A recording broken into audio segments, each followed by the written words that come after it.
అదే RTV app వార్తల్ని క్షణాల్లో చదివే అవకాశం ఉంటుంది. ఒక న్యూస్ పేపర్, ఒక టెలివిజన్ ఛానల్ మీ చేతుల్లో ఎప్పుడూ ఉంటాయి.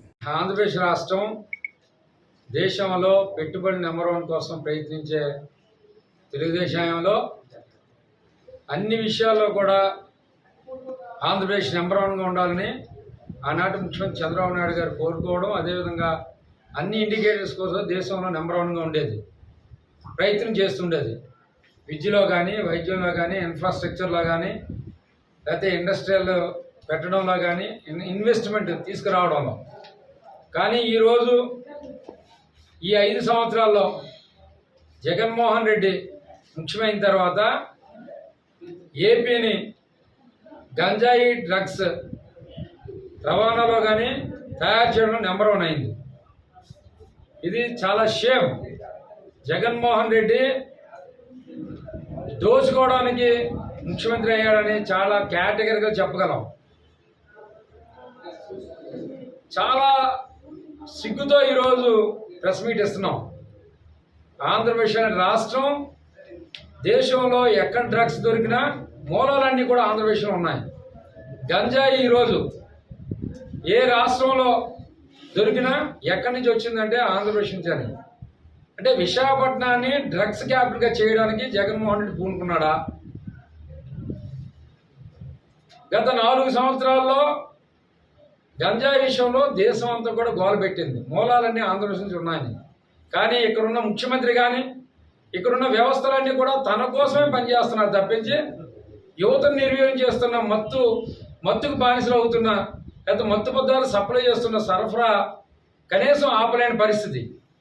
ఈ వ్యవస్థ అంతా కూడా పోలీసు వ్యవస్థని ఆయన బానిస వ్యవస్థగా ఆయన కింద కాలు కింద పెట్టుకునేటట్టు, ఆయన నడుస్తుంటే 200 పోలీసులు సలాం కొట్టి 2000 మంది చుట్టూ కాపలా కాసుకోవడం తప్పించి ఎక్కడ మత్తు పదార్థాలు ఎందుకు ఆపడబోతుంది పోలీసు వ్యవస్థ? దీనిలో ఖచ్చితంగా వైసీపీ అలాగే జగన్మోహన్ రెడ్డికి మూలాలు ఉన్నాయి, మేము ఖచ్చితంగా చెప్పగలం. ఎందుకంటే ఈరోజు 5 రోజుల కిందట, అంటే 16వ తారీఖు నాడు కంటైనర్ వస్తే బ్రెజిల్ నుంచి దాన్ని 20వ తారీఖు వరకు కూడా డిలే చేసి మరి ఆపించడం జరిగింది. ఆపించి ఓపెన్ చేస్తే ఈరోజు 25,000 కిలోల దాంట్లో హెరాయిన్ కానీ, కొకాయిన్ కానీ, లేదా మార్ఫిన్ ఇలాంటివన్నీ ఉన్నాయంటే 25,000 కోట్ల రూపాయలు. దాని ద్వారా బ్లాక్ మనీ సంపాదించడానికి ఎవరెవరి హస్తం ఉందో త్వరలో తేలుతుంది. ఎవరైతే కోనం పూర్ణచంద్రరావు వైసీపీ నాయకుడి పేరు మీద వచ్చిందో ఈరోజు చేతులు ఎత్తారా? బ్రెజిల్ నుంచి వచ్చిన ఈ కంటైనరు ప్రజలందరికీ తెలిసింది ఎవరెవరు హస్తం ఉందో అనేది. ఇప్పటికే ప్రజల్లో అనుమానం ఉన్నాయి. విజయసాయి రెడ్డి అనే ఒక ప్రాంతీయ నాయకుడు, ఒక ఎంపీ, ఆఫ్టర్ ఆల్ ఒక రాజ్యసభ మెంబర్, నువ్వు దేశయాత్రలకి శుభాకాంక్షలు తెలిపేంత పెద్ద నాయకుడువా? లేకపోతే నువ్వేమైనా, నీకు బ్రెజిల్కి ఎన్ని సంబంధాలు ఉన్నాయి? నీకు బ్రెజిల్ సంబంధించిన ఉంది కాబట్టి ఈరోజు బ్రెజిల్ నుంచి ఇలాంటివి ఎన్ని వచ్చి ఉంటాయి. ఈరోజు ఎలక్షన్ టైం కాబట్టి సెంట్రల్ గవర్నమెంట్ ఈసీ కింద వచ్చింది కాబట్టి ఇవన్నీ దొరుకుతున్నాయి. ఇప్పటికి ఎన్ని చేస్తుంటారో. ఇది మాకు గత 2 సంవత్సరాలుగా అనుకున్నాం చాలాసార్లు. చాలా పోలీసులకు మేము రిపోర్ట్ చేసాం. ఆఫ్టర్ ఒక చిన్న టౌన్ రాజంలో ప్రతి బడ్డీ కొట్టులో కూడా ఈరోజు గంజాయి జరుగుతుంది. పోలీసులకు తెలీదా? ముఖ్యమంత్రి తెలీదా? అందరికీ తెలుసు. దీని ద్వారా లక్షలాది కోట్ల రూపాయలు సంపాదిస్తున్నారు వైసీపీ నాయకులు, జగన్మోహన్ రెడ్డి. అసలు కోర్టు ఆఫీసర్స్ అలాగే మన పోలీసుని పంపించి ఎందుకు ఆపించాలా? During the process of examination various officers of AP government and port employees gathered at a site causing delay in the CBI proceedings. The representatives of the importer informed that there is a prediction of rainfall and all his goods might get damaged in rainfall. Hence, they requested to keep the goods inside the container for the day for its safe custody. అంటే ఏంటిది?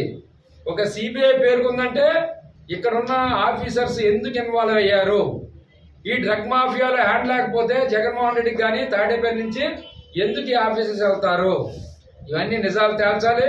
త్వరలో నిజాలు తేలుస్తాయి కూడా అని మేము నమ్ముతున్నాం.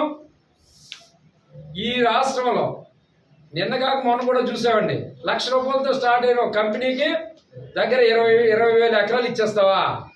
30,000 కోట్లు ప్రజాస్వామ్యం ఇచ్చేస్తావా జగన్మోహన్ రెడ్డి? ఇటు వెళ్తుంది ప్రజాస్వామ్యం, ఇటు వెళ్తుంది ప్రజాస్వామ్యం. అందరూ ఆలోచించాలా, పార్టీలు అతీతంగా ఆలోచించాలా. జగన్మోహన్ రెడ్డి వైసీపీ చేస్తున్న దురాఘాతాలని, దాచుకోవడం మనం చూసాం. మొత్తం రాష్ట్రంలో ఇసుకను దోచుకున్నారు, మైన్స్ దోచుకుంటున్నారు, అలాగే సారా పేరు మీద, మత్తు పదార్థాల పేరు మీద, చివరికి భూములు కూడా దోచుకోవడం. ఈరోజు భూములు దోచుకోవడం వల్ల నిర్దాక్ష్యంగా ఒక బలహీన వర్గాల ఒక కుటుంబం ఈరోజు చనిపోవడం జరిగింది. ఇలా ఈ రాష్ట్రంలో అన్ని అన్యాయాలు, ఈ డ్రగ్స్ బానిసలు చేసి, అంటే ఎవరైతే ఉద్యోగాలు లేక నిరుద్యోగులు రోడ్డు మీద తిరుగుతున్నారో వారిని మత్తు పదార్థాలకు అలవాటు చేసి ఎవరు తిరగబడకన్నా కింద ఉండే విధంగా చేయాలని వైసీపీ ప్రభుత్వం కానీ వైసీపీ పార్టీ అనుకుంటుందని మేము నమ్ముతున్నాం. ఏదేమంటే ప్రజలందరూ ఇప్పుడే కళ్ళు తెరిచారు. ఏంటి ఈ విషయంలో ఎందుకు మీరు జగన్మోహన్ రెడ్డి ముందుకు ఎందుకు రావడంలా, దీనిలో ఎందుకు కనిపెట్టిన అందరూ వెంటనే శిక్షించాలని మాట్లాడటం లేదని ఖచ్చితంగా మరి మీ ఎలక్ట్రానిక్ మీడియా ద్వారా జగన్మోహన్ రెడ్డికి, వైసీపీ పార్టీ నాయకులకి, అలాగే ప్రభుత్వాన్ని ప్రశ్నిస్తానని సందర్భంగా తెలియజేస్తున్నాం. మరిన్ని వీడియోస్ కోసం ఛానల్ ని సబ్స్క్రైబ్ చేయండి, లేటెస్ట్ అప్డేట్స్ కోసం వాట్సాప్ ఛానల్ ని ఫాలో చేయండి అండ్ లింక్ డిస్క్రిప్షన్ లో ఉంది.